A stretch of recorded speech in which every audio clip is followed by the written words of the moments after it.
Hello, ang sarap po ng langka oh. Salamat sa aming mga kapitbahay na may tanim din. Nakakapag-harvest na sila. Yung langka po kasi namin dyan maliit pa. Pero itong langka po na ito kasabay po nung tinanim kong langka dyan. Tapos 5 peraso silang nabuhay. Yung isa nilipat namin doon sa kanila.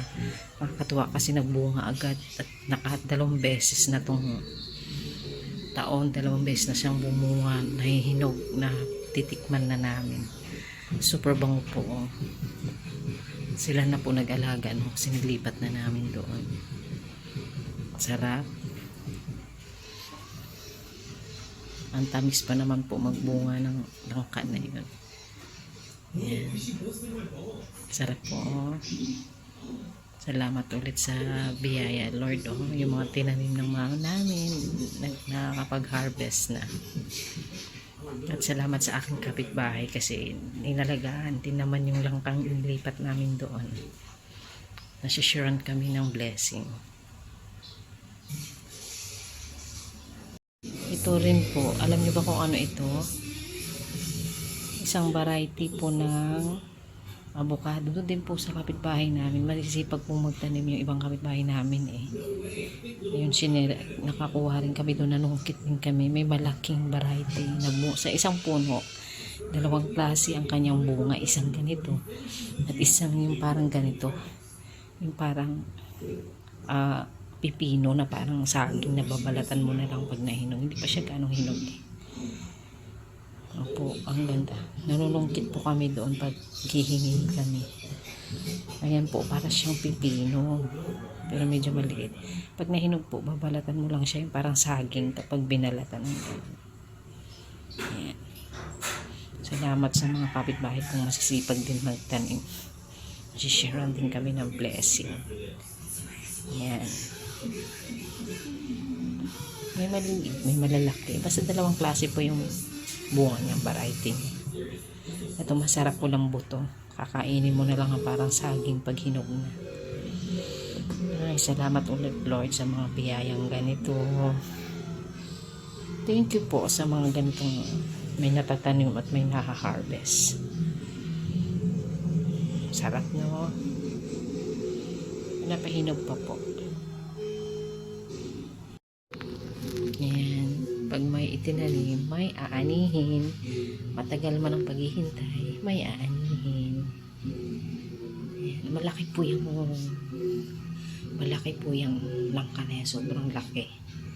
Ang haba-haba niya. Pero yung mga kasabay niya pong nabuhay dito, mga kapatid niyang puno ng langka, maliliit pa po. Hindi pa nagbubunga hanggang ngayon. Siguro ang ganda po ng lupa ng kapitbahay namin doon, mataba. Tsaka solo niya. Wala siyang kaagaw na ibang puno, kaya ganyan.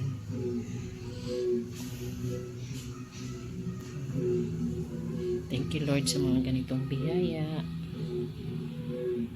Ito yung puno ng langka kanina. Ganyan siya. Ganyan siya ang puno niya. Silipin natin ang loob. Yun. Kita nyo yan.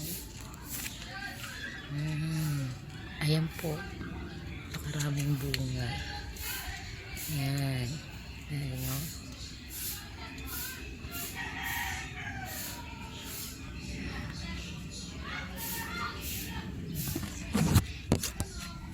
Pero pag sa labas siya, hindi siya kita. Tago siya. Ayan, ganyan siya. Ayan, pero pag silip, tcharan! Ayan, dami, no? Ayan, dami-dami niya.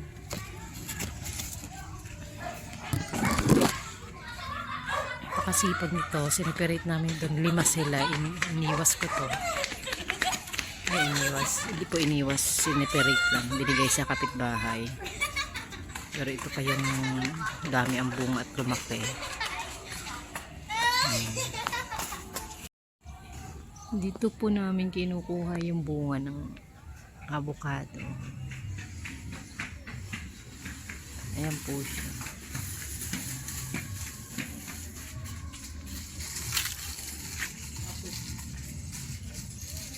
Ayan po siya. Kita niyo po.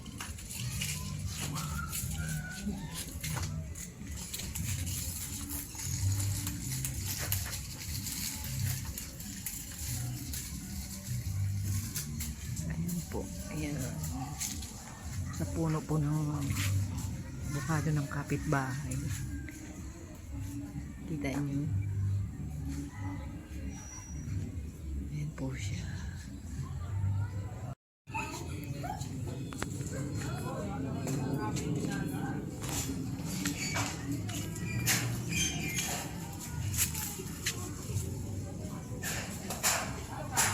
Ito po. Ayan. Ayan po yung mga buo.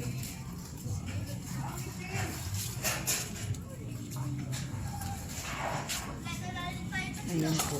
Ayan.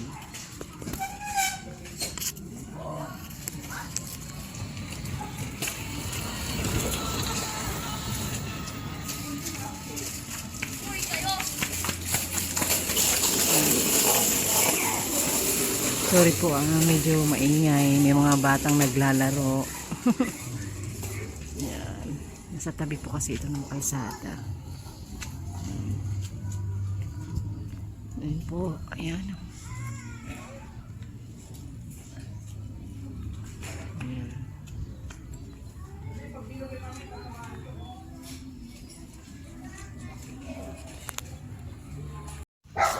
Papaya. Ganda. Papaya ng kapitbahay at avocado.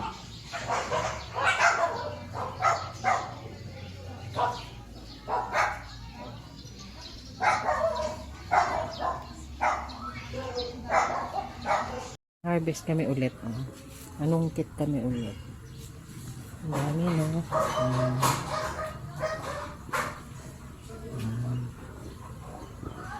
Okay, hanggang dito na lang po muna ang aking mini vlog again. Sana'y nag-enjoy kayo sa mga bunga ng puno ng aming mga kapitbahay. Mga prutas na kanilang tinanim. Ayan. Thank you po sa panonood ulit. Support niyo po ang aking vlog, ang aking channel. Pa-share po, subscribe, and share. Thank you everyone. God bless. Bye-bye.